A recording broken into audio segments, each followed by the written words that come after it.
لیکن اس کشمیر کو پاکستان نے جیسے اپنا کشمیر ختم کیا، اسی طریقے سے انہوں نے 1989 سے اس کشمیر کو ختم کرنے کی کوشش.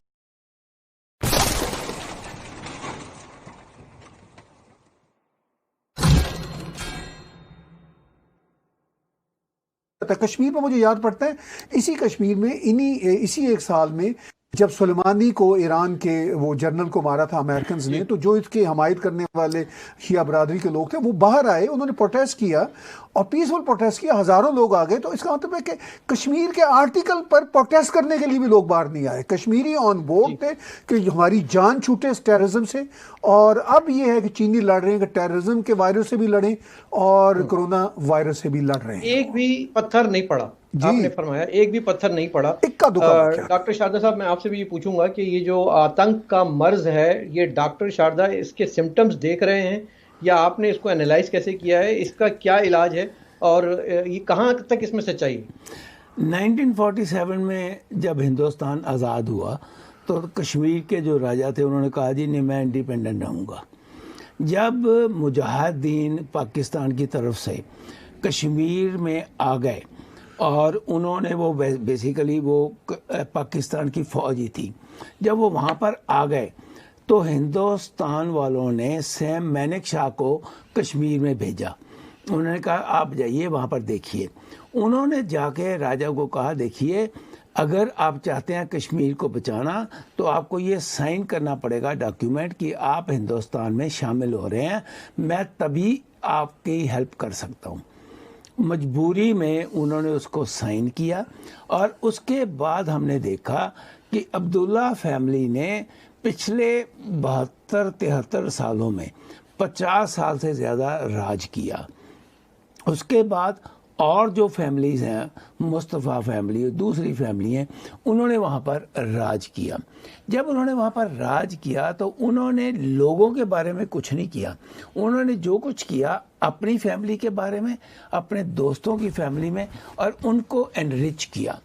جب آپ ایسی سچویشن میں آ جاتے ہیں، آج ہی میں بیان پڑھ رہا تھا جناب، پہلے تو آپ کو بہت بدھائی دینا چاہتا ہوں کہ آپ کے پروگرام کے بارے میں لوگ، جب میں آپ کے ویوز دیکھتا ہوں تو لوگ طاہر صاحب کو بار بار یہ اپیل کرتے ہیں کہ ان کو لے کے آئیے، بار بار اپیل کرتے ہیں کہ ان کو لے کے آئیے. تو میں پہلے آپ کو بہت بہت بدھائی. لیکن اب میں آپ کو بتاتا ہوں کہ جو فاروق عبداللہ ہیں، انہوں نے بیان دیا کل ہی، مطلب آج تو کل بیان دیا. اس میں انہوں نے کہا کہ جب تک پنڈت ہمارے جو ہیں وہ واپس نہیں آ جائیں گے کشمیر نہیں بن سکتا. ان کو میں یہ یاد دلانا چاہتا ہوں کہ مفتی کے راج میں اور عبداللہ کے راج میں وہ سارے پنڈت وہاں سے نکلے. 1989 میں پہلی بار ہے جب کہ کشمیر میں باقاعدہ پاکستان کی طرف سے وہاں پر فورس انٹر ہوئی. انہوں نے وہاں پہ کسی نہ کسی طریقے سے ٹیرورزم کریٹ کرنا شروع کیا. طارق صاحب نے کہا کہ آج تک کوئی پتھر نہیں پڑا، کیونکہ اب وہاں پر 370 کے بعد کلیئر رہے نہیں 370 کے بعد کوئی پتھر نہیں پڑا. اس لیے نہیں پڑا جناب کیونکہ وہاں پر ان بچوں کو پیسے دینے کے لیے کوئی آگے نہیں آیا. پیسے دو گے تو پتھر پڑیں گے. وہاں پر کوئی دنیا میں اپنے آپ نہیں سڑکوں پہ آتا، ان کو لایا جاتا ہے. میں آپ کو بتاؤں کہ میں مطلب پریزیڈنٹ تھا یونیورسٹی دہلی یونیورسٹی کا. ہم نے ایک بار ڈیمانسٹریشن کی اگینسٹ خوشونت سنگھ. وہ اس وقت ہمارا تھا کہ ہم پتہ نہیں پرو اپنے کیا کہتے ہیں عرب ہیں اور فلسطین ہیں. تو ہم نے وہ اسرائیل کے پریزیڈنٹ تھے. ہم نے باقاعدہ اس زمانے میں 5 روپے طارق صاحب 5 روپے ایک آدمی کو دے کے 10 بسیں بھر کے وہاں پر لے کے آئے اس کی کوٹھی کے آگے.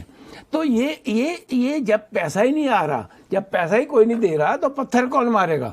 میں صرف یہی کہنا چاہتا ہوں کہ یہ جو سال ہوا ہے اس سال میں کچھ غلطیاں گورنمنٹ آف انڈیا سے بہت سیریس ہوئی ہیں. وہ میں آگے چل کے بات کروں گا. لیکن یہ بات تو ضرور ہے کہ 370 کو توڑنا بہت ضروری تھا. اور ایک وہاں پر ابھی بھی میں انیس صاحب آپ کو بتانا چاہتا ہوں, ابھی بھی وہاں پر بہت بڑی ڈیفیکلٹی ہے. اگر آج الاؤ کر دیا جائے کہ وہاں پر کوئی بھی ہندوستانی, جب 370 توڑ دیا تو پھر کشمیر ہندوستان کا حصہ بن گیا نا.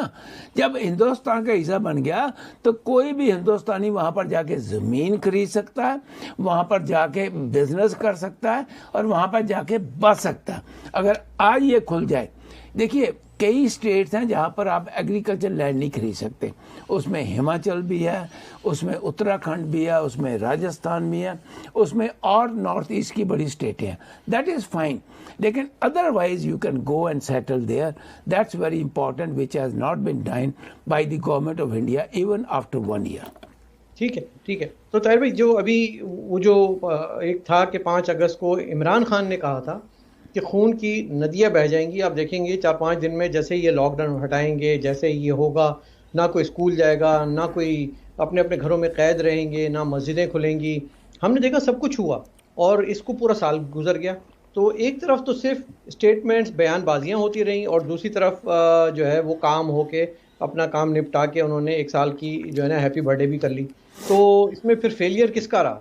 دیکھیے انیس بھائی, بات بڑی سادہ سی کہ عمران خان کے جو خدشات تھے, کوٹ ان کوٹ میں کہہ رہا ہوں, یا جو دعوے تھے کہ پتہ نہیں وہاں خون کی ندیاں بہہ جائیں گی, یا وہ سب کا سب میں یہ سمجھتا ہوں کہ ایک طرح سے ڈرامہ تھا. ان کو بھی اندازہ تھا کہ یہ ہونے جا رہا ہے, یہ ہوا. وہ تو آج بھی 1 سال ہونے کے بعد اپنی ٹویٹس میں کہی جا رہے ہیں کہ ذرا کشمیر کو کھول کے دیکھیں. بھائی کشمیر تو کھلا ہوا ہے. اگر کچھ ہونا ہوتا تو بند کشمیر میں بھی ہوتا رہا تھا پہلے, اب پھر ہو سکتا تھا. لیکن وہی جو ڈاکٹر صاحب نے بھی بات کی, بات یہ ہے کہ جب ہے ہی نہیں, لوگوں میں ول ہی نہیں ہے, اور صرف پیسے کا معاملہ نہیں ہے, مطلب پیسہ لوکلی بھی جنریٹ ہو سکتا تھا. جو دنیا کی سٹرگلز ہوتی ہیں, موومنٹس ہوتی ہیں, وہ پیسے کے بغیر بھی ہوتی ہیں جو اوریجنل ہوتی ہیں. لیکن اس کا مطلب یہ ہے کہ یہ جو پتھر باز تھے, یہ ان کے پیچھے ایک پیسے کی پائپ لائن تھی. وہ ڈاکٹر صاحب ٹھیک کہتے ہیں, میں ایگری کرتا ہوں, وہ پائپ لائن ختم ہو گئی. تو یہ بات ثابت ہو گئی کہ وہاں پر خون کی ندیاں بہنے والا جو معاملہ تھا وہ پہلے بہتی ہوتی تھی آن اینڈ آف. جب یہ ٹیررسٹ جاتے تھے زور سیدا, ابھی بھی جا رہے ہیں ٹیررسٹ جا رہے ہیں, ان کو پکڑ لیا جاتا ہے, مار لیا جاتا ہے. وہ اس طرح وہ ڈائنامک نہیں ہے.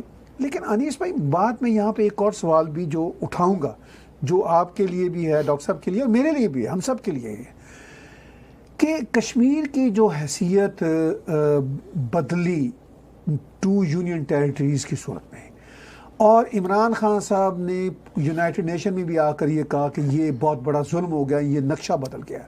میں یہ جاننا چاہتا ہوں, عمران خان تو خیر ابھی جمعہ 8 دن کی بات ہے, پوری پاکستان کی اسٹیبلشمنٹ سے, کہ جو کشمیر جو انہوں نے اپنے ایڈمنسٹریشن میں رکھا ہوا ہے, اور گلگت بلتستان ہے, اس کی جو انہوں نے حیثیت بدلی ہے, بلکہ اس کے نقشے بدلے ہیں. ایک زمانے میں ناردرن علاقے ہوتے تھے, پھر یہ گلگت بلتستان کو پروونس بنا دیا گیا, پھر ابھی گلگتی بلتی اور جموں کشمیر کے اس طرف کے لوگ, یعنی یہ بھی جموں کشمیر ہے نا, یہ ویسٹ جموں ہے جو مظفر آباد ہے, اب یہ کہہ رہے ہیں کہ ہمیں چین کے ہاتھ بیچا جا رہا ہے, ہمارا نقشہ بدلا جا رہا ہے. پھر کس خوشی میں, جیسا کہ یہ ڈسپیوٹڈ علاقہ تھا اکارڈنگ ٹو پاکستان کوٹ ان کوٹ, تو کس خوشی میں انہوں نے 5000 کلومیٹر وہ جو اسکوائر کلومیٹر کا علاقہ ہے وہ چین کے حوالے کر دیا. یہ ان کی اپنی کوئی جگیر تھی. اس کا مطلب یہ ہے کہ یہ جو ایک, یہ کہتے ہیں یہ ڈسپیوٹڈ لینڈ دونوں طرف کی, جی, اور بھارت نہیں کر سکتا. ہم یہاں پہ ڈیموگرافک چینجز بھی کریں گے. اب اس والے آزاد کشمیر میں, جس کو یہ آزاد کشمیر کہتے ہیں, آپ مظفر آباد, میرپور, آس پاس چلے جائیے, آپ کو ہارڈلی ہی کوئی کشمیری بولنے والا ملے گا. پوٹوہاروی بولنے والے ہیں, پنجابی بولنے والے ہیں, جو کشمیر کے نام پہ ساری تنظیمیں امریکہ, کینیڈا, برطانیہ میں چلاتے ہیں. میں نے آج تک ان کو کبھی کشمیری بولتے نہیں سنا. تو یہ پھر کون سے کشمیری ہیں؟ تو سوال یہ ہے کہ یہ ایک سوال بھی بڑا اہم ہے کہ یہ جموں کشمیر کی طرف سے, خاص طور پر وادی کی طرف سے جو ہیومن رائٹس کے مسئلے ہیں وہ تو بہت اٹھاتے ہیں, جو ادھر کے ہیومن رائٹس کے مسئلے ہیں اس کو یہ بات نہیں آنے دیتے. تو طاہر بھائی, آپ کے سوال میں 2 باتیں نکلتی ہیں, اور میں چاہوں گا ڈاکٹر شاردا اس پر روشنی ڈالیں, کہ آپ نے بات کی آزاد جموں کشمیر اے جے کے، جسے ہندوستان میں پی او کے کہلایا جاتا ہے، پاکستان آکوپائڈ کشمیر، اس کی بات کی. اب میرا سوال شاردا صاحب سے یہ بنتا ہے کہ پاکستان نے 72 سالوں میں جموں اور کشمیر کو ایک متنازع، یعنی کہ ایک ایسا علاقہ کہا کہ جو کہ متنازع ہے، ٹھیک ہے، اس پہ کانفلکٹ ہے. تو کیا اے جے کے باقاعدہ ایک ریکگنائزڈ اسٹیٹ آف پاکستان ہے، یا وہ بھی آپ سمجھتے ہیں کہ اس کی بھی وہی اسٹیٹ اور حیثیت ہے جو کہ جموں کی پاکستان کہتا ہے؟ تو اس کو کیوں نہیں ہائی لائٹ کیا جاتا میڈیا میں، اور دنیا اس پہ کیوں نہیں بات کرتی؟ دیکھیے بیسیکلی کیا ہے کہ آج سے میں یہ سمجھتا ہوں طاہر صاحب اور انیس صاحب، آج سے کوئی 5 سال پہلے تک پاکستان بہت پیسہ خرچ کرتا تھا امریکہ میں اور دنیا کے ڈفرینٹ ڈپلومیٹس کو پیسہ دے کر، اور وہ اپنے ویوز کو جو ہے وہ آگے لے کے آتا تھا. پچھلے 5 سال میں ان کے پاس پیسہ نہیں رہا، لیکن جو چینلز ہیں بی بی سی جیسے یا نیو یارک جیسے یا کچھ اور جو چینل ہیں، وہ سم اور دی ادر آج بھی یہ محسوس کرتے ہیں کہ they are indebted to Pakistan. ان کا جو یہ انڈیٹ ہے یہ کہیں نہ کہیں دنیا کے سامنے ایک ایسی پکچر لے کے آتا ہے which has no value. Value کیا ہے کہ آج تک ان لوگوں کو میں اس بی بی سی کی لڑکی کو پوچھنا چاہتا ہوں کہ تو نے کبھی یہ بات کوشچن اٹھایا کہ پاکستان کا کشمیر تو کشمیر نہیں رہا، ہندوستان کا کشمیر آج بھی کشمیر ہے. وہاں پر آج بھی کوئی باہر کا جا کے آدمی نہ زمین خرید سکتا ہے نہ کوئی بزنس کر سکتا ہے سوائے جموں ریجن میں، وہ بھی صرف آؤٹر جو سٹی کی لمٹ ہے اسی میں. یہ وہی بات ہو گئی نا کہ آپ نے کہا کہ ڈائنامکس چینج نہیں ہوئی، ڈیموگرافکس چینج نہیں ہوئی. تو جموں کشمیر نے تو اس کو مینٹین رکھا، اس کی جو ہیریٹیج کو، اور ہم نے اس کو راول پنڈی اسلام آباد کا ایک اور حصہ بنا کے رکھ دیا آزاد جموں. یہی بات کہہ رہے ہیں نا آپ بھی؟ میں یہی کہہ رہا ہوں کہ وہ کشمیر ہی نہیں رہا، وہ جو حصہ ہے وہ پاکستان بن چکا ہوا ہے. جو ادھر ہندوستان کا کشمیر ہے وہ آج بھی کشمیر ہے، اور بھارت ہے، وہ کشمیر مطلب بھارت کا ہے نا. لیکن بھارت نے بھی ابھی تک اس کو بھارت میں ملانے کی سوائے ایکسیپٹ کی 370 کو ایبروگیٹ کر دیا. They have not taken practical solution. Number 1، Ladakh ہمیشہ ہی ڈفرینٹ ریجن تھا. لداخ تو ایک بودی ریجن ہے، اس کا کوئی کشمیر کے ساتھ تعلق ہی نہیں تھا. طاہر صاحب، جب لداخ الگ تھا، at the same time Kashmir جو ہے اس کی اپنی ایک کلچر تھی، اس کی اپنی ایک لینگویج تھی. ہاں جی، لکیلی مجھے 2-3 بار کشمیر جانے کا موقع ملا. میں یہ محسوس کرتا ہوں کہ کشمیر جو ہے وہ ایک ایسا خوبصورت علاقہ جس کو آپ سوئٹزرلینڈ سے بھی بڑھیا مان سکتے ہیں. لیکن اس کشمیر کو پاکستان نے جیسے اپنا کشمیر ختم کیا، اسی طریقے سے انہوں نے 1989 سے اس کشمیر کو ختم کرنے کی کوشش کی. یہ تو میں سم اور دی ادر یہ محسوس کرتا ہوں کہ مودی گورنمنٹ اگر نہ آتی اور کانگریس کی گورنمنٹ رہتی تو یہ کشمیر ابھی بھی برباد ہوا ہوتا.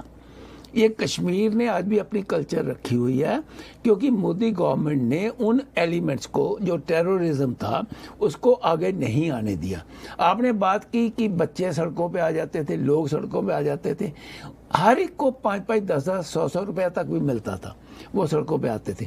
آج نہیں آ رہے کیونکہ سم اور دی اگر جو لوکل، آپ نے ایک بڑی انٹرسٹنگ بات کی انیس صاحب انہوں نے، کہ اگر لوکل لوگ یہ چاہیں کہ ہم نے اٹھنا ہے تو وہ اپنے بچوں کو بھیج سکتے تھے. اگر مطلب ایک مسلم ریلیجن میں قربانی جو ہے وہ تو بہت بڑی چیز ہے. آپ اپنے دھرم کے لیے قربانی دے دیجئے. ماں بھی جو ہے وہ بھی اپنے بچوں کو کہتی ہے جا کے تو اپنی قربانی دے دے، سر کٹ جائے گا کٹ جائے. لیکن ایسا کشمیر میں نہیں ہوا پچھلے 1 سال میں. کیوں نہیں ہوا؟ اس لیے نہیں ہوا کہ کشمیر کے لوگ 1989 کے ٹیرورزم کے بعد بہت دکھی تھے، اور کشمیر کے لوگ جن 3-4 فیملیوں نے کشمیر کو لوٹا ان سے بہت دکھی تھے. اس لیے میرا یہ کہنا ہے کہ کشمیر کی جو حالت آج ہے اس میں اگر گورنمنٹ آف انڈیا کہیں نہ کہیں تھوڑی سی ہمت دکھائے اور الاؤ کرے، جیسے پاکستان نے الاؤ کیا کہ وہاں پر مائیگریشن جا سکتی ہے، تو آپ دیکھیں ودن 5 ایئرز جو ٹوٹل کشمیر کا سٹرکچر ہے وہ بدل جائے گا. کشمیر کی کلچر رہے گی، وہ نہیں ختم ہونی، لیکن پھر بھی تو اس کا مطلب یہ ہوا شاردا جی، میں آپ کو یہاں روکوں گا، اس کا مطلب یہ ہوا کہ اگر ہم مائنس مودی صاحب کے علاوہ جتنی بھی گورنمنٹ سرکاریں آئی ہیں ہندوستان میں، انہوں نے بھی انہی خاندانوں کو پولیٹیکل ریزنز کی وجہ سے سپورٹ کیا، انہوں نے ہی اسی بھرشٹاچار کو جو ہے نا فروغ دیا اس ویلی میں، اور انہوں نے ہی ناانصافی کی اس پنڈت اور ہندو کمیونٹی کے ساتھ، جو کہ وہ بھی اس کا part and parcel of Jammu and Ladakh تھے. تو یہ اس کا مطلب ہے ناانصافی ہوئی ہے، اور جب ناانصافی ہوتی ہے تو پھر ظاہر ایک جذبہ پیدا ہوتا ہے. لیکن اب اتنی ہمت کر کے 370 کرنے کے بعد ایک خوشگوار ہوا کا جھونکا آیا ہے ویلی میں، تو اب آپ سمجھتے ہیں کہ وہاں کے جو لوگ ہیں وہ دیکھیں گے کہ اب وکاس ان کی اور بڑھ رہا ہے. طاہر بھائی، یہ بڑی امپورٹنٹ چیز ہوتی ہے کہ جب آپ کے ایریاز میں، چاہے وہ آزاد جموں کشمیر ہو یا وہ آزاد کشمیر ہو یا جموں کشمیر ہو، کہ یونیورسٹیز کتنی ہیں، ہاسپٹلز کتنے ہیں، شاہراہیں کتنی ہیں، سڑکیں کتنی بن گئی ہیں، پانی کا صاف نظام بنا کہ نہیں بنا. صرف پہاڑ ہونے اور سبزہ ہونے اور خوبصورت نہریں ہونے سے تو زندگی نہیں چلتی نا. تو اگر ہم یہ دیکھیں، اس کا ایک کمپیریٹیو انالیسس چھوٹا سا کوئکلی کر سکیں کہ جو وکاس ہے وہ کہاں زیادہ ہوا، ترقی آپ کہاں سمجھتے ہیں کہ کس ایریا میں زیادہ ہوئی، ڈسپائٹ دا فیکٹ کہ 70 سال تک وہاں پہ لڑائیاں چلتی رہی ہیں؟ دیکھیے، ترقی تو خیر صاف واضح طور پر نظر آتی ہے کہ جموں کشمیر میں وادی میں بہت ہوئی، اگر ہم دوسری طرف سے کمپیئر کریں. جی، ابھی ریسنٹلی کووڈ-19 کے زمانے میں ہی مظفر آباد کے ہاسپٹل نے کہا کہ ان کے پاس صرف 3 وینٹیلیٹر ہیں. اب آپ اس سے اندازہ کر لیجئے. جی، یعنی جو آٹونومی آپ پیچھے بات کر رہے تھے کہ یہ کیا کوئی اسٹیٹ ہے یا پھر پاکستان کا حصہ ہے، ان بیچاروں کو خود نہیں پتا، وہاں کے جو لوگ بستے ہیں، کہ ہم پاکستان کا حصہ ہیں یا آٹونومی ہے. ٹھیک ہے، ان کو پتہ ہی نہیں. جو کہ ان کو پتہ ہے کہ یہ 1 منٹ میں ہماری حیثیت چینج ہوتی رہتی ہے. بالکل. تو اس ساری صورتحال میں جب 3 وینٹیلیٹر ہوں پورے ہاسپٹل میں، اور اتنی بڑی جو ہے پینڈیمک دنیا جو اس سے سفر کر رہی ہو، ایک تو یہ ہے. بہت سارے جو آزاد کشمیر میرپور کے رہنے والے لوگ ہیں، آپ کینیڈا، امریکہ، لنڈن، ہر جگہ رہتے ہیں، اور ابھی بھی میرے کچھ ایسے دوست ہیں جو وہاں پہ رہتے ہیں، میں ان کے نام لے کر ان کو مصیبت میں نہیں ڈالنا چاہتا. وہ مجھے بتاتے رہتے ہیں کہ جناب یہاں پر تو سڑکیں جو آج سے 30 سال پہلے جب میں ان سے ملنے گیا تھا تو تب بھی ٹوٹی ہوئی ہوتی تھی، تو اب تو وہ کہتے ہیں سڑکیں نظر ہی نہیں آتی بہت ساری جگہوں پہ. سوائے جہاں آرمی کے ٹرک گزرنے ہوتے ہیں، وہ بھی سڑکیں نہیں رہی. ان کے ٹرک بڑے اچھے ہوتے ہیں، ان کے ویل ہوتے ہیں، تو وہ جیسی بھی سڑک ہوتی ہے گزر جاتے ہیں. تو یہ تو صورتحال ہے ترقی کی. اب جموں کشمیر میں وادی میں میڈیکل کالج بن رہا ہے. جی، مطلب میڈیکل کالج بن رہا ہے. میڈیکل کالج کا ادھر ابھی خواب ہے کہ بھائی ہمارے یہاں بھی ہو. اچھا، وہاں پر اب ٹنلز نہ صرف آج کل بن رہی ہیں، یہ محبوبہ مفتی کے زمانے میں 2 بڑی ٹنلز کا افتتاح ہوا تھا. حالانکہ گورنمنٹ کی کیمسٹری نہیں ملتی تھی محبوبہ مفتی اور سینٹر کی گورنمنٹ کی، ان کا الائنس تھا، تب بھی ہو رہے تھے کام. ابھی ایک فیکٹری نے جموں کہہ رہا ہوں وادی کی ایک فیکٹری نے بتایا کہ انہوں نے 10 لاکھ ماسک تیار کیے. چھوٹی چھوٹی بچیاں کام کرتی ہیں. جی. اچھا، وہاں ماسک کی مطلب شارٹیج ہے، دوسری طرف وینٹیلیٹر نہیں ہے. ٹورزم ہو، کوئی بھی سلسلہ ہو، وہ بہتر ہے. اب میں آپ کو دعوے سے کہتا ہوں، دیکھیے دنیا نے دیکھ لیا 1 سال میں کہ بھئی یہ جو ٹیررزم ہونے کا سب سے بڑا خطرہ تھا یا جو زمانہ تھا اس آرٹیکل کے ہٹنے کے بعد کا تھا، اس میں تو نہیں ہوئی. جی. تو اب اتنی خوبصورت جگہ کی ہم ٹورزم کے لیے نکلیں. ڈاکٹر صاحب جو بات بار بار کہہ رہے ہیں کہ اب وہاں پہ پراپرٹی لینے کی، خریدنے کی، کاروبار خریدنے کی، چلانے کی اجازت ہونی چاہیے. بالکل ہونی چاہیے. یہ ڈیموگرافک چینجز کا مسئلہ نہیں ہے. مسئلہ یہ ہے کہ کشمیری ہمارے چاہے ادھر بستی ہوں چاہے ادھر بستی ہوں، ان میں سے بہت سارے دنیا کے باہر کے ملکوں میں رہتے ہیں، تو وہ ڈیموگرافک چینج کرنے کے لیے گئے ہوئے ہیں. ان کے جانے سے ڈیموگرافک تو چینج ہوتی ہے، نیچرلی بات ہے، لیکن وہ اس لیے گئے ہوئے ہیں کہ اپنی ایک فریڈم ہے. اب ایک اقوام متحدہ کا ایک چارٹر ہے کہ آپ اپنی مرضی سے دنیا میں کہیں بھی امیگریشن اگر آپ کو ملتی ہو تو آپ لے کر چلے جائیں، وہاں پہ کام کریں. یہاں کینیڈا میں کوئی جائیداد لینے کے لیے کوئی ہمیں روک سکتا ہے؟ اس لیے کہ ہم شہری ہیں، ہم سٹیزنز ہیں. تو اس ساری صورتحال میں ڈیموگرافک کی چینجز کی بات بھی ایک احمقانہ بات ہے آج کے ماڈرن زمانے میں. لیکن احمقانہ بات ہونے کے ساتھ ساتھ یہ سوال کا جواب سے پہلے میرا ایک سوال کیونکہ یہ پوائنٹ رہ جائے گا جو ڈیموگرافک کی بات کی، اور طاہر بھائی کا پوائنٹ ویلڈ ہے کہ لوگ امیگریشن کے لیے جاتے ہیں. ایک وہ ڈیموگرافک چینج نہیں ہوتی، لیکن ایکسوڈس جب ہوتا ہے شاردا جی، جب آپ کے پورے پنڈتوں کو نکال دیا جاتا ہے اور وادی کو خالی کر دیا جاتا ہے تو وہاں کی جو ہیریٹیج ہے، وہاں کی جو اصل نسل ہے، اس کو جب آپ باہر نکال دیتے ہیں تو وہ ڈیموگرافک چینج ہوتی ہے، وہ ڈائنامکس چینج ہوتی ہیں، وہ اس کا ہیریٹیج چینج ہوتا ہے، وہ آپ اس کی شناخت چھین لیتے ہیں. تو کیا یہ ظلم نہیں تھا کیا؟ دیکھیے انیس صاحب، وہ ظلم تو ہے. میں تھوڑا سا طاہر صاحب سے نا ڈس ایگری کرتا ہوں. دیکھیے پچھلے ایک سال میں جو سٹیپس گورنمنٹ آف انڈیا کو لینے چاہیے تھے وہ انہوں نے نہیں لیے. نمبر ون، دیکھیے جو وہاں پر ٹنلز بنی ہیں وہ پہلی گورنمنٹوں میں بنی ہیں. جو وہاں پر ریلوے لائن ادھم پور تک گئی ہے جموں سے، وہ بھی پہلے گئی ہے. پچھلے ایک سال میں آج جو کشمیر کے لوگ ہیں ان کو جس ڈھنگ سے جاب ملنا چاہیے تھا، جس ڈھنگ سے ٹورزم ملنا چاہیے تھا. میں آج ہی ایک رپورٹ پڑھ رہا تھا کہ جو آدمی پھول بیچ کر، پھول اگاتا تھا، جو پھول بیچ کر ٹورسٹوں کو ڈل لیک کے اوپر پیسے کماتا تھا، آج اس کو ویجیٹیبلز اگانی پڑ رہی ہیں. گورنمنٹ آف انڈیا نے پچھلے ایک سال میں، یہ ٹھیک ہے کہ وہاں پر ٹیررزم کو روک لگائی، لیکن پچھلے ایک سال میں ٹورزم کو بڑھانے کے لیے اور اس کے ساتھ ساتھ وہاں کے لوگوں کو جاب کریشن کے لیے. اور آپ نے کوشچن کیا پڑھتوں کا، میں نے وہ پہلے بات کی کہ شیخ عبداللہ نے جب آج یہ بات کی کہ یہ پڑھتوں کے بغیر تو کشمیر ہی نہیں ہے، تو میرے دماغ میں میں تو پاگل ہو گیا. میں نے کہا یار یہ آدمی، اس کے راج میں کشمیری باہر گئے اور یہ کیا بات کر رہا ہے. لیکن میرا یہ کہنے کا مطلب ہے کہ ہم چاہے جتنا مرضی مودی گورنمنٹ کو یہ کہیں کہ انہوں نے 370 آرٹیکل بہت اچھا کیا، آئی بلیو دیٹ، لیکن جو ایک سال میں وہاں پر اسٹرانگ کام کرنا چاہیے تھا وہ نہیں ہوا. وہ مجھے افسوس ہے. اینڈ آئی فیل کہ آنے والے ٹائم کے اوپر جو وہاں کی مودی گورنمنٹ ہے، کیونکہ اب یہ یونین ٹیریٹری ہے، یونین ٹیریٹری میں جو کچھ کرنا ہے وہ سینٹر میں کرنا ہے.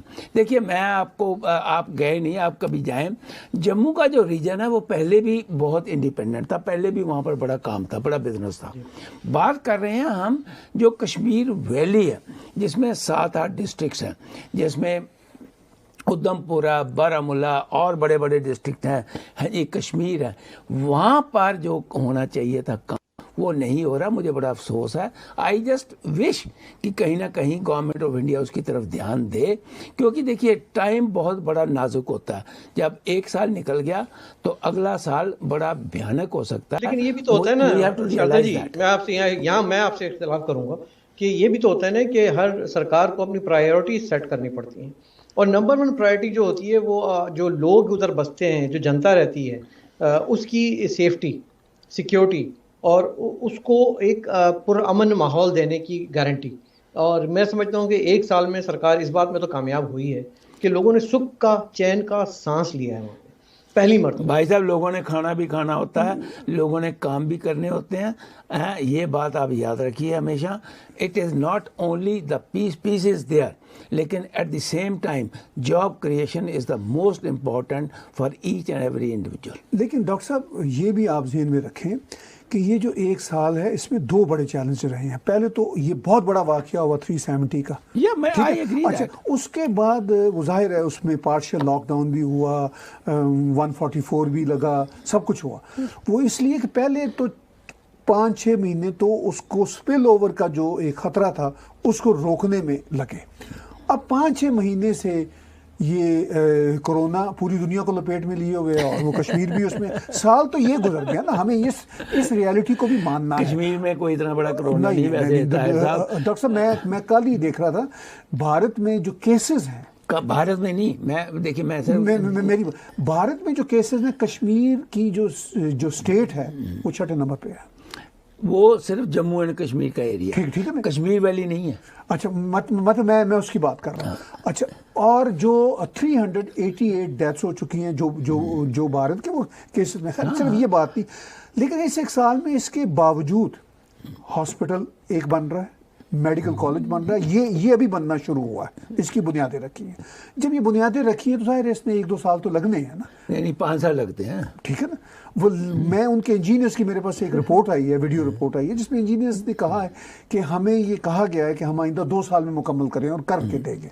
تو یہ ہے. اس کے ساتھ ساتھ کافی کچھ چیزیں ہوئی ہیں، لیکن ایک سال میں پھر میں کہوں گا کہ دو بڑے چیلنجز ہیں جو کشمیر کو ہے. ایک تو نیچرل ہے، جو سپل اوور کا ٹیررزم کا خطرہ ہے. دنیا تو اس کو کئی سال تک دیکھ رہی تھی کہ کئی سال تک شاید ان کو کنٹرول کرنا ہوگا. یہ کوئی چھوٹا واقعہ نہیں ہوا کہ اس میں آپ نے راتوں رات یہ مسئلہ حل ہو جائے گا. ابھی بھی سلیپر سیلز ہیں وہاں پہ موجود ہیں. اور لیکن یہ ایک کریڈٹ ہے. سلیپر سیل کا میں آپ کو تھوڑی سی ایک ایکسپلینیشن دے دوں جی طاہر بھائی، تھوڑا سا اگر آپ مجھے اجازت دیں گے. جی ضرور صاحب، آپ کا پروگرام ہے. نہیں تھوڑا سا جی یہ ہوتا ہے کہ جو ہم اگر لوگوں کی ول ہوتی ہے نا تو ٹیررزم ہوتا ہے، آتنک ہوتا ہے. جی اور ہم نے ہمیشہ وہاں مسلمانوں کو، مسلمان فیملیز کو بدنام کیا کہ یہ لوگ ٹیررزم کرتے ہیں. آپ یقین مانیں کہ ول ہی نہیں ہے وہاں پر. اکسانا، انسائٹ کرنا، چند لڑکوں کو لے کر پتھراؤ کر کے ایک blow out of the proportion picture paint کرنا، یہ اب تک کا پروپیگنڈا وارفیئر رہا ہے وہاں پر. اگر پاکستان کی جانب سے پیسے دینا بھی بند ہو جائیں، پاکستان کی جانب سے سپورٹ اور لاجیکل اور ساری سپورٹ بھی بند ہو جائے، اور تب بھی وہاں پہ لوگ جو ہیں جب تک نہیں چاہیں گے کچھ نہیں ہوگا. وہ اس وقت ہوتا ہے جب اندر سے ایک ول ہوتی ہے. فلسطین کی میں اگر مثال دوں تو فلسطین کے لوگوں کو بہت زیادہ کہیں سے باہر سے فنڈنگ نہیں، وہ لوگ خود بھی لڑتے ہیں اور خود بھی مرتے ہیں. کشمیر میں ایسا کوئی سلسلہ نہیں ہے. کشمیر میں کوئی ول نہیں ہے لوگوں کی. مسلمانوں کی بات کر رہا ہوں میں آپ کو.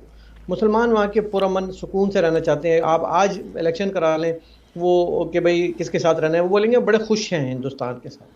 تو یہ جو ایک فنامنا ہے. اچھا دوسری بات پیسے کی، میں یہ سمجھتا ہوں کہ شاید پاکستان کی طرف سے بھی اب تھوڑا سا ہوش مندی، دانش مندی کا وہ جو ہے وہ کام لیا جا رہا ہے کہ اب پیسے دے کر ہمیں کچھ حاصل نہیں ہو رہا، ان ریٹرن ہمیں کہیں نہ کہیں اس کا بھگتنا پڑتا ہے. تو وہ بھی انہوں نے اپنا ہاتھ ہلکا روکا ہوا ہے. ادھر سے لوگوں کی ول بھی نہیں ہے، اور پھر پینڈیمک آ گیا ہے.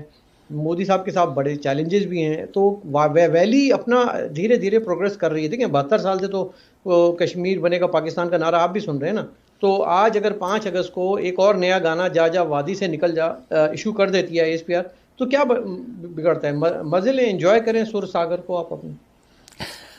نہیں بالکل ٹھیک کہہ رہے ہیں آپ انیس صاحب. دیکھیے جو نیریٹو ہے یا جو پروپیگنڈا ہے وہ تو اب ہوگا بارڈر کے اس پار سے. اس کی وجہ یہ ہے کہ اب پروپیگنڈا ہی ان کے پاس رہ گیا. ویسے بھی سال سے پروپیگنڈا ہی کر رہے ہیں نا. ان کے ہاتھ میں کون سا کشمیر آ چکا تھا؟ جو کشمیر ان کے ہاتھ میں آیا ہوا تھا وہ ویسے ان کے ہاتھ کا نہیں تھا. وہ تو ایک ڈسپیوٹڈ ٹیریٹری تھی ان کے مطابق، چونکہ یہی شور ڈالتے ہیں نا کہ یہ ایک ڈسپیوٹڈ ٹیریٹری ہے. مگر وہ ڈسپیوٹڈ کہنے کے باوجود وہ اس کے نقشے بھی چینج کرتے رہتے تھے. کبھی اس میں سے چین کو گفٹ کر دیتے تھے، کبھی وہ اس کو ناردرن کہہ دیتے تھے، کبھی اٹانومس علاقہ کہتے تھے، آج کل کہہ رہے ہیں پروونس ہے. اور وہاں کے جو لوگ ہیں گلگت بلتستان کے، اگر ہم ان کی بات کریں تو وہ بھی تو چیخ رہے ہیں نا. وہ کہہ رہے ہیں کہ ہمیں نہیں رہنا. ابھی جو پاکستان ایڈمنسٹریٹڈ کشمیر کے لوگوں نے پروٹیسٹ کیے ہیں، انہوں نے واضح طور پر کہا کہ بھئی ہم سے پوچھ کے آپ چین کے ساتھ معاہدے کر رہے ہو. اگر آپ ہمیں کہتے ہو کہ ہماری کوئی اپنی انڈیپینڈنٹ یا اٹانومس کوئی حیثیت ہے تو ہمیں بیچ میں بٹھاؤ نا. لیکن آپ یہ دیکھ لیجئے کہ 47 میں کراچی میں جو کشمیر کا پہلا معاہدہ ہوا تھا تب بھی کسی کشمیری لیڈر کے سائن نہیں تھے. وہ بھی پاکستان کی اسٹیبلشمنٹ نے سائن کیے تھے ان کے بہاف پہ ہی. تو اب بھی اگر چین کے ساتھ کو بات کرتے ہیں، اور جو سامنے ہے دنیا کے، چین کو 5000 اسکوائر کلومیٹر سے بڑا علاقہ انہوں نے ایسے ہی گفٹ کر دیا. بھئی یہ آپ کی کوئی اپنی جگیر تھی، آپ نے ان کو پکڑ کے دے دیا علاقہ. تو اس کا مطلب یہ ہے کہ بدقسمتی سے جو یہاں پر نیریٹو چل رہا ہے، جس کی وجہ سے انیس صاحب خاص طور پر آپ اور میں غور کریں، ہم پاکستانی ریجن کے لوگ ہیں، ہمیں ایک چورن بیچا جا رہا ہے نا فور دا پاسٹ 72 ایئرس کہ بھئی یہ جتنا پاکستان کا پیسہ ہے ہم کشمیر پہ لگائیں گے، آپ کو نہ تو ایجوکیشن دیں گے، نہ آپ کو روٹی ملے گی، نہ ہیومن رائٹس ملیں گے. مجبوری ہے ہم نے کشمیر کو آزاد کروانا. پھر یہ کہتے ہیں کہ آزاد کروا کے ہم نے انڈیپینڈنٹ کرنا ہے. بھئی انڈیپینڈنٹ اگر کرنا ہے تو جو انڈیپینڈنٹ آپ کے پاس پارٹ تھا اس کو انڈیپینڈنٹ رکھتے ہیں نا. اس کو تو آپ حصے بکھرے کر رہے ہیں، کچھ چین کو دے رہے ہیں، کچھ اپنا پروونس بنا رہے ہیں اور خود ڈیموگرافی چینج کر رہے ہیں. تو اس ساری صورتحال میں اب یہ دیکھنا ہے کہ آئندہ آنے والے سالوں میں فرینکلی یہ ڈٹرمن ہوگا انیس صاحب کہ کیا، یہ تو بات طے ہے کہ آپ اور میں جانتے ہیں خصوصی طور پر پاکستان اس پوزیشن میں نہیں ہے کہ کشمیر کا 1 انچ بھی لے سکے. جو ہے ان کے پاس میں تو کہتا ہوں وہ بھی غلط ہے، لیکن جس پر ایڈمنسٹریشن چلا رہے ہیں وہ بھی چل جائے تو بڑی بات ہے۔ انیسہ میں ایک بات ایڈ کرنا چاہتا ہوں کہ یہ سب سے بڑی غلطی جو 1948 میں کی، یہ غلطی کا بھگتان آج تک ہندوستان کر رہا ہے، وہ تھا جواہر لال نہرو کی غلطی۔ پٹیل نے اور سب نے اس کو کہا اور جنرلوں نے کہا کہ ہمیں 48 آورز اور رہنے دو، ہم سارا کشمیر، جب ہم نے 2/3 کشمیر لے لیا وہ بھی 1/3 ہم لے لیں گے۔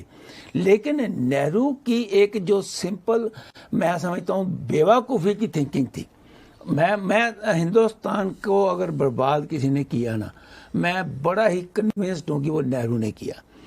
اس وقت اگر نہرو اپنے جنرلز کو اجازت دیتا تو آج یہ ایشو ہی نہیں ہوتا، ہم یہاں بیٹھ کے ڈسکس ہی نہیں کر رہے ہوتے کہ کشمیر کا وہ حصہ کہا اور وہ حصہ کہا۔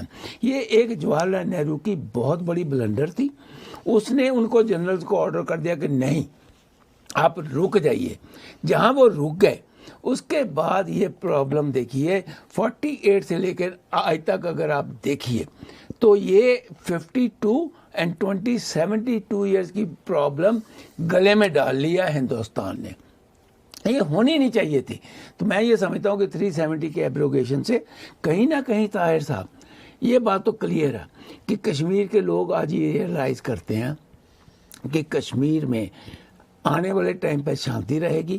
جب شانتی رہے گی، اگر ایک سال میں جو کام ہونا چاہیے تھا بزنس وائز نہیں ہو سکا، آنے والے ایک سال میں وہ بزنس وائز جو ہے وہ بڑھے گا اور ان کی بہتری کے لیے وہ کام وہاں پر ہوگا۔ شاردا جی پھر اس کا مطلب ہے آپ کو بالکل بھی خوف نہیں ہے، آپ کو بالکل بھی ڈر نہیں ہے کہ ہمارے وزیر خارجہ سید پیر شاہ مخدوم قریشی صاحب فرماتے ہیں کہ وہ تو یوم استحصال منائیں گے، سری نگر کا سڑک کا نام بدل کے رکھ دیں گے، ایک سڑک سری نگر رکھ دیں گے، اپنی شہر کا جھنڈا لہرائیں گے، یہ کریں گے وہ کریں گے، تو آپ کو ڈر نہیں ہے کہ پاکستان ٹیک اور واپس لے لے گا جلدی؟ کوئی دیکھیے پاکستان پہلی بات تو یہ نہ اس وقت وہاں پر عمران خان کی گورنمنٹ ہے، نہ قریشی صاحب کی گورنمنٹ ہے، گورنمنٹ تو اسٹیبلشمنٹ کی ہے۔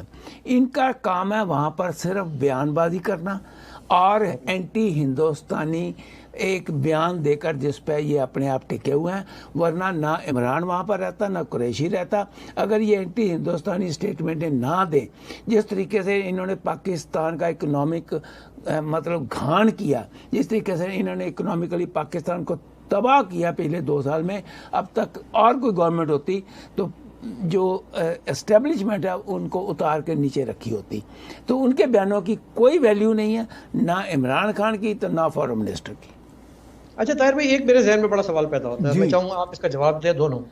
وہ یہ ہوتا ہے کہ ہم نے بچپن سے لے کر اور آج تک میڈیا پہ بڑا ظلم ستم جبر دیکھا ہے کہ کشمیریوں پہ ہو رہا ہے، اور اس کا مطلب میڈیا بھی دکھاتا ہے، انٹرنیشنل میڈیا بھی کہیں کہیں دکھا دیتا ہے۔ کیا ہم یہ کہنے کے لائق ہیں کہ ہمارا یہ منہ ہے کہ ہم یہ بات کریں کہ دوسری جگہ پہ ظلم ہو رہا ہے اور ہمارے یہاں بڑا امن و آشتی ہے اور ہم بڑے پرسکون ہیں؟ کیا پاکستان کے کسی بھی علاقے میں کوئی ظلم و ستم نہیں ہو رہا؟ آپ اس کو کیسا دیکھتے ہیں؟ دیکھیے پاکستان میں خیر ظلم و ستم کی جو صورتحال ہے وہ تو حنیف صاحب انفارچونیٹلی اتنی جو ریئلسٹک فیکٹس ہیں وہ بتائیں سر، بالکل ریئلسٹک، ہم کوئی لگی لپٹی بات نہیں کریں گے۔ سب سے پہلے بات یہ ہے کہ مسنگ پرسنز ہزاروں مسنگ پرسنز ہیں۔ آپ مجھے کشمیر میں بتا دیجئے کتنے مسنگ پرسن ہیں، یعنی میں جموں اور کشمیر کی بات کر رہا ہوں۔ جی بلوچ بیچارے جو ہیں ان کو ہیلی کاپٹروں سے ان کی لاشیں نیچے گرائی جاتی ہیں۔ یہ جو وار آن ٹیرر کے چکر میں جو پشتونوں کے ساتھ ظلم ہوا ہے، مطلب یہ میں اور آپ نہیں بول رہے ہیں علی صاحب، آپ جو قبائلی علاقے ہیں وہ رو رہے ہیں، وہ کہہ رہے ہیں کہ ہماری عورتوں، بچوں اور ہمارے نوجوانوں کے ساتھ جو سلوک ہوا ہے، ہزاروں لوگ مارے جا چکے ہیں، لاکھوں ڈسپلیس ہو چکے ہیں، آن ریکڈ ہے۔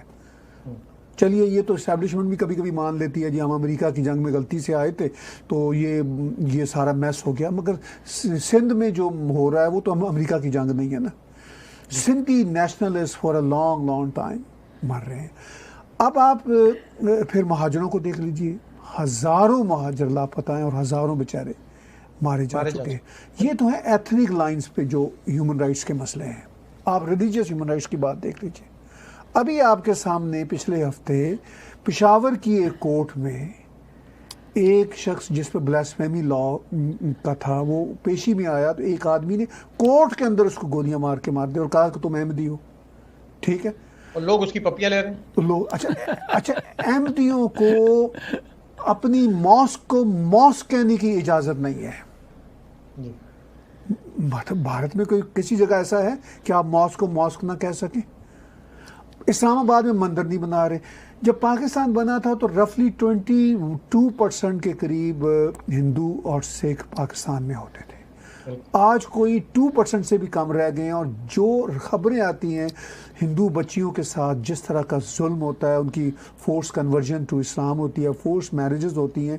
اور ایمنسٹی والے کہتے ہیں کہ ہر روز میں 3 واقعات تو رپورٹڈ ہیں، ان رپورٹڈ کتنے ہیں یہ پتہ نہیں. ہر روز کے 3 واقعات. طاہر بھائی اب یہی سوال میں دوسرے اینگل سے شاردا جی سے کروں گا جی کہ شاردا جی ذرا سا وہاں پہ پتھراؤ ہو جاتا ہے تو ہمارا میڈیا تو اور پورا سوشل میڈیا چیخ پڑتا ہے. اور اس کے پیچھے ظاہر ہے بہت بڑی ایفرٹس ہیں، اس کے پیچھے پورے فنڈنگ ہے، پورے کمپنیاں کھول کے بٹھائی گئی ہیں اسپیشلی. تو ہندوستان نے ان مظالم پہ جو کہ ابھی آپ کو طاہر بھائی نے گنوائے ہیں، ہمارے 3 صوبوں کے 3 کمیونٹیز کے اور ریلیجس کے، کہ کیا کام کیا؟ مطلب کیا یہ ان کا فیلئر نہیں ہے کہ انہوں نے جو ریالٹیز ہے اس کو دبنے دیا اور جو فیک ہے اس کو اٹھنے دیا؟ یہ کیا ان کی سرکار کی طرف سے فیلئر نہیں ہے؟ آپ کی جو اسٹریٹجک تھنکنگ جو ٹینکس ہوتے ہیں، کیا ان کی فیلئر نہیں ہے؟ انیسا، میں نے پہلے بھی کہا کہ پاکستان کے پاس نا آج سے 3-4 سال پہلے تک پیسہ تھا جو وہ ڈیفرنٹ میڈیا گروپس کو دیتے تھے اور وہاں پر باقاعدہ اپنی رپورٹیں لکھواتے تھے. ہندوستان میں کوئی ایسی سرکار نہیں آئی جس نے اس قسم سے یہ کام کیا ہو. آئی ہوپ کہ مودی سرکار یہ ریئلائز کرے کہ بھائی یہ جو ہے یہ باقاعدہ ویل اسٹیبلشڈ فیکٹ ہے کہ آپ بی سی یا جو بڑے میڈیاز ہیں جو ہندوستان کے اگینسٹ بات کرتے ہیں ان کو کہیں نہ کہیں سے فنڈنگ ہوتی ہے. اب ہندوستان کی جو سرکار ہے اس وقت ان کو اپنے بہت انٹرنل ایشوز جو ہے نا وہ ریز ہوئے ہیں. کووڈ جو ہے وہ اس وقت بہت بڑا زور پکڑ رہا ہے. آئی جسٹ ہوپ، میں طاہر صاحب کو بھی یہ کہوں گا کہ اس پہ ایک پروگرام بھی کریں کہ بھائی آنے والے ٹائم کے اوپر آپ لوگوں کو بھی فورن کنٹریز میں ان میڈیاز کو اپنے ساتھ ملانے کی کوشش کرنی چاہیے، اپنا ویو پوائنٹ دینا چاہیے. میں پنجاب سے بلانگ کرتا ہوں. نہیں صاحب، پنجاب میں 1979 سے لے کر 1994 تک ہاں جی لاکھوں آدمی مارے گئے. وہ سارے کا سارا ٹیرورزم سارے کا سارا ٹرینڈ ہو کے پاکستان سے آیا تھا، سارا ہتھیار پاکستان سے آیا تھا. لیکن سم اور دی ادر میں آج بھی یہ محسوس کرتا ہوں کہ اگر اس وقت گورنمنٹ اتنے اسٹرانگ سٹیپ نہ لیتی تو شاید یہ مسئلہ آج تک بھی بنا رہتا. نہیں. اور میں یہی کہتا ہوں کہ آج بھی دیکھیے میڈیا بہت بڑا رول پلے کرتا ہے. اگر ہندوستان کی گورنمنٹ نہیں ریئلائز کرے گی کہ فارن میڈیا بہت بڑا رول پلے کرتا ہے تو کہیں نہ کہیں ان کو پھر یہ سننا بھی پڑے گا، یہ بی سی پہ دیکھنا بھی پڑے گا، اور یہ نیو یارک ٹائمز میں بھی آرٹیکل آئیں گے، یہ واشنگٹن پوسٹ میں بھی آرٹیکل آئیں گے. انیس صاحب، یہ میں سمجھتا ہوں کہیں نہ کہیں گورنمنٹوں کی اپنی کمی ہے. پاکستان آج سے 3-4 سال پہلے تک تھا ونر، اب نہیں مجھے لگتا کہ آنے والے ٹائم کے اوپر نہ تو ان کے پاس پیسہ ہے، نہ اب ان کے پاس کوئی اسٹریٹجی ہے. ان کے پاس ایک ہی اسٹریٹجی ہے، بیان دو ہندوستان کے اگینسٹ، بات کرو ہندوستان کے اگینسٹ، ہر چیز جو ہے وہ ہندوستان کے اگینسٹ کر لو، اپنی اکانومی کی بات کو بھول جاؤ یہاں پر شوگر ہے نہیں ہے، بھول جاؤ یہاں پر آٹا ہے یا نہیں ہے، غریب مر رہا نہیں مر رہا، ہندوستان کے اگینسٹ جو ہے وہ نعرے لگاتے رہو. جی طاہر بھائی، تو یہی سچویشن جو میں کہہ رہا تھا کہ ٹھیک ہے وہ انہوں نے یہ تو کلیئر ہے کہ اس پہ لیکنگ ہوئی ہے، لیکن ساتھ ساتھ ان کی سپورٹ میں سرکار کی طرف سے کوئی بیان بھی نہیں آیا ہے سوائے بلوچستان کے. میں نے آج تک کبھی نہیں دیکھا کہ انہوں نے پاکستان کی ان ظلم ستم کے بارے میں کوئی بات کی ہو. اس کی کیا وجہ ہے؟ آپ کی مراد ہے بھارت کی طرف سے؟ ہاں جی، بھارت سرکار کی جانب. ہاں دیکھیے، بات یہ ہے کہ بھارت پاکستان میں اتنے بڑے جو مسائل ہیں اس پر کوئی بات نہیں کرتا، سوائے وہ جو کبھی کوئی جیسے مندر کی بات ہے، یا ابھی ایک گردوارے کا مسئلہ ہوا تھا پچھلے ہفتے لاہور میں، نولکھا بازار کے، انہوں نے کہا کہ اس کو مسجد شہید گنج بنا دیں گے، تو اس پر بھارت نے کی بات. یعنی جو ریلیجیس لائنز پہ ہے وہ بھارت کرتا ہے. بھارت اس معاملے میں ذرا زیادہ ہی ڈپلومیٹک اور ڈیموکریٹک کنٹری ہے. وہ کہتا ہے کہ بھئی آپ کے جو مسائل ہیں وہ آپ جانیں, ہمیں جو ہمارے سے ریلیٹڈ ہیں ہم اس کی بات کریں گے. آن دا ادر ہینڈ پاکستان کا یہ رویہ ہوتا ہے کہ اس کے جو مسائل نہیں بھی ہوتے وہ بات کرتا ہے. عمران خان نے تو یہاں تک ٹویٹ کر دی کہ بھارت ایک بدقسمت ملک ہے کہ وہاں کووڈ بڑھ رہا ہے. بھئی آپ کا, اور انہوں نے کہا کہ اس کی وجہ یہ کہ ہم نے بڑا اچھا کام کیا, بھارت میں اچھا کام نہیں ہو رہا کووڈ کو. تو وہ تو اس لیول تک گر جاتے ہیں کہ جو ایک پینڈیمک ہے اس کو بھی سکورنگ کی سطح پہ لے آتے ہیں. اس میں بھی یہ ڈھونڈتے ہیں کہ بھئی ہمارے نمبر کیسے آگے بڑھ سکتے ہیں. تو بھارت کا اب جو رویہ ہے یہ کہ بات نہیں کرنی, کھل کی شائنس کی ہے, اپنے کام سے کام رکھنا ہے, میرا خیال ہے بھارت کو اب اپنے کام سے کام رکھنے سے باہر نکلنا پڑے گا. چونکہ ایک نیبرنگ کنٹری ہے پاکستان, اور اس میں جو بھی ہیومن رائٹس کی وائلیشنز ہو رہی ہیں اس کا اثر بھارت پہ بھی پڑتا ہے. اگر پاکستان ایسے ہی فرضی سٹوریاں کہتا رہتا ہے کہ جی مسلمانوں کا تو قتل عام ہو رہا ہے بھارت میں, انبلیویبل, اس طرح کے بیانات آتے ہیں پاکستان کے منسٹرز کے آتے ہیں, تو پھر جو ایکچوئل ہو رہا ہے پاکستان میں اس میں بھی تو بھارت کو بات کرنی چاہیے نا. جی, اور بھارت کے اندر کوئی گانے بھی نہیں بنائے جاتے ویسے. انی صاحب ایک منٹ, میں یہ محسوس کرتا ہوں کہ ہندوستان میں دیکھیے جہاں پر اگریسو لوگ ہوتے ہیں نا, جن کو آپ کہہ سکتے ہو کہ ان کا مطلب وہ بہت رائٹسٹ ہوتے ہیں, وہ ہندوؤں میں بھی ہیں, مسلمانوں میں بھی ہیں, سکھوں میں بھی ہیں, سب میں ہیں. ہو سکتا ہے کہ کوئی نہ کوئی ایک آدھے مسلمان کو کہیں نہ کہیں کوئی نقصان بھی پہنچتا ہو ہندوستان میں, یہ بات نہیں ہے. لیکن ایٹ لارج اگر آپ دیکھیں, آپ پچھلے 6 سال کی مودی کی سرکار میں دیکھ لیں تو 100 سے زیادہ مطلب جہاں پر 1.3 بلین لوگ ہیں, 100 سے زیادہ آپ کو کیس نہیں ملیں گے. لیکن پاکستان میں 100 تو ایک شہر میں مل جائیں گے. تو اس لیے یہ بڑا ضروری ہے سمجھنا کہ ایک اوور آل جو پکچر ہے اس میں ایک کنٹری کا کیا رول ہے اور دوسری کنٹری کا کیا رول ہے. بہت بڑھیا کہا طاہر صاحب نے کہ ہندوستان کی گورنمنٹ کو اب اپنے آپ کو دنیا کے سامنے ڈپلومیٹیکلی اینڈ اگریسولی اپنے وچار جو ہیں وہ پیش کرنے پڑیں گے. یونائٹڈ نیشنز کو میں نے ہمیشہ یہ سمجھایا کہ United nations is a paper tiger. United nation has no value in the world. آپ کو دنیا میں ہاں جی آگے میڈیا کے آگے آ کے باتیں کرنی چاہیے.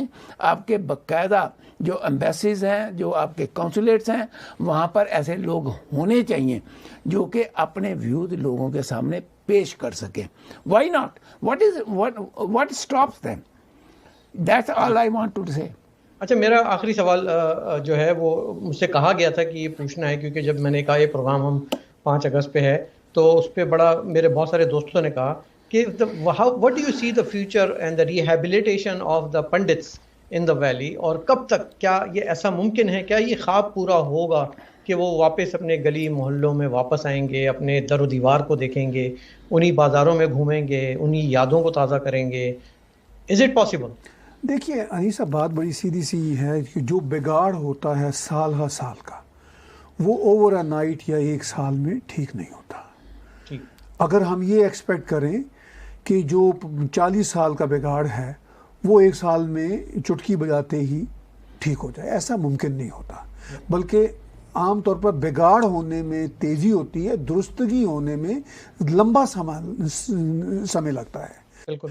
تو اس کی طرف اب یہ ایک صورت تو چل پڑی ہے پنڈتوں کی, جسے ری سیٹلمنٹ کہتے ہیں. ری سیٹل, اب بہت سارے پنڈت کہاں ہو گئے, امریکہ کینیڈا میں جو بیٹھے ہوئے پنڈت ہیں ان کی جہاں پر جو جنریشنز ہیں وہ تو اب یہیں کی ہو گئی نا.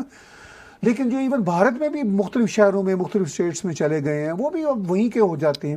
لیکن ان کی دھرتی ہے, وہ جانا چاہیں گے, وزٹ کرنا چاہیں گے, تو یہ ممکن ہوگا, ہو چکا ہوا ہے. کم از کم 370 کے بعد یہ تو بات ہم ضرور دیکھ رہے ہیں کہ ٹیررزم کے جن پر کافی حد تک قابو پایا جا چکا ہے. لیکن یہ بھی میں کہوں کہ ٹیررزم کے جن پر پورا قابو پایا جا چکا ہے تو یہ بھی غلط بات ہوگی اور ایک غلط ایکسپیکٹیشن ہوگی over a period of just 1 year. جو 50 سال 60 سال کا میس ہے, میں یہ ایکسپیکٹ کروں کہ 1 ایئر میں ہو جائے گا.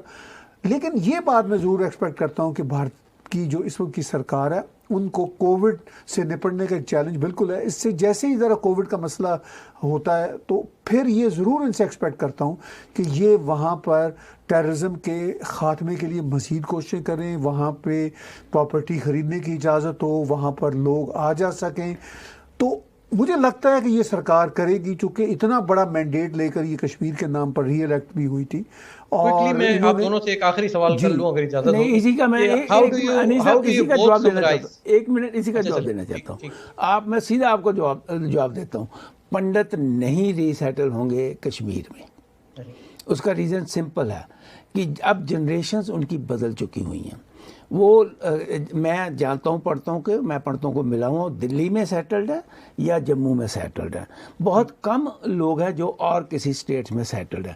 اس لیے پنڈتوں کا, کیونکہ پنڈت جو تھے وہ جو اننت ناگ سے بارہمولہ سے نکلے ہوئے ہیں, وہاں تو انہوں نے دوبارہ کبھی نہیں جانا. لیکن ہو سکتا ہے کہ کچھ اپنی جو زمینیں ہیں ان کو گورنمنٹ الاؤ کر دے کہ آپ اپنی زمینوں کو ڈسپوز آف کر دو, یا آپ شری نگر کے ایریا میں سیٹل ہو جاؤ. دیٹ از پاسبل, جموں میں سیٹل ہو جاؤ. لیکن ان ایریا میں دوبارہ جا کے سیٹل ہونے کا میرے حساب سے میں یہ سمجھتا ہوں کہ 0 to 1% چانس ہے. ٹو اینڈ دس پروگرام, آج میرا آپ سے سمرائز کریں اس 5 اگست کے موقع کو, تو 1 by 1 اگر آپ لوگ کر لیں تاکہ ہم پروگرام کو کنکلوڈ بھی کر لیں کہ 5 اگست کیا کھویا, کیا پایا, کہاں کھڑے ہیں آج ہم, اس کو کیسے آج کے دن آپ کیسے یاد رکھیں گے؟ طاہر بھائی دیکھیے جی, بات بڑی سمپل ہے. اگر کیا کھویا کیا پایا کے کانٹیکس میں دیکھیں تو بہرحال پایا ہی ہے, کیونکہ پہلے تو ہر کچھ کھویا ہی ہوا تھا نا, لوز کیا ہوا تھا, نیریٹو بھی ہم نے لوز کیا ہوا تھا, ہم ڈرتے رہتے تھے. اور اتنی بڑی بات سمجھی جاتی تھی 5 اگست 2019 سے پہلے کہ بھئی یہ ختم ہوگا, سکریپنگ آرٹیکل 370-35 ممکن ہے. یہ ایک لوگ ڈرتے تھے, زبان سے نکالتے ہوئے ڈرتے تھے, وہ پتہ نہیں کوئی آس پاس کوئی سن نہ لے. یہ ہو گیا, بہت بڑا واقعہ ہے. صرف اگر ہم 1 سال بعد اس کو ہی منا لیں, یہ کوئی چھوٹی بات نہیں ہے, یہ ہو گیا ہے. اب جو ڈاکٹر صاحب کہتے ہیں اور بھی لوگ کہتے ہیں کہ اب آگے کی ڈیولپمنٹ کی بات ہو, یقینی طور پر ہونی چاہیے.